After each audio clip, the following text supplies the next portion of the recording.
આંબા પણ પડી ગયા છે। અમે આંબા પડી ગયા એની માથે ઊભા છે, નીચે તો ઊભા દે એમ છે નહીં। તંત્રને વાંકે એટલું બધું પાણી એવું ભયંકર કે તંત્રએ થોડું ધ્યાન દીધું હોત તો આજે આ 27 તારીખની પરિસ્થિતિ થઈ ન થાત।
હું ભરત માડમ, બામણાસા ઘેડ, તાલુકો કેશોદ, જિલ્લો જુનાગઢ। પારો વાં તૂટ્યો છે પણ ત્યાં જવાય એમ નથી। ઓલે વખતે તૂટ્યો તો ત્યાં ટોળા નાખ્યા પણ ટોળા પણ કાઢી લીધા છે। ત્યાં જવાય એવી પરિસ્થિતિ છે નહીં। પાણી એટલી સ્પીડથી આવે છે કે ક્યાંય નીકળવા દે એમ છે નહીં।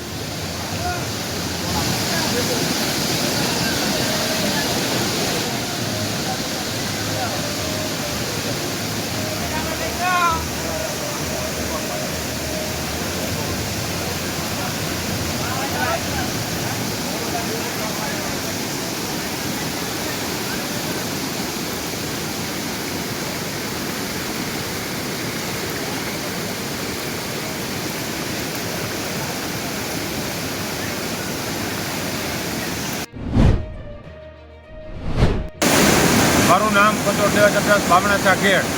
આજે આ ઓઝોન નદીનો પારો તોડતા તંત્રને વાંકે એટલું બધું પાણી એવું ભયંકર કે તંત્રએ થોડું ધ્યાન દીધું હોત તો આજે આ 27 તારીખની પરિસ્થિતિ થઈ ન થાત। 17 તારીખ પર 17-8 પારો તૂટ્યો હતો પણ આ પાછો તૂટ્યો એ તંત્રના પાપે તૂટ્યો છે અને આંબા પડી ગયા। અત્યારે અમે પારો જોવા આવ્યા છે, પરિસ્થિતિને જોવા આવ્યા છીએ।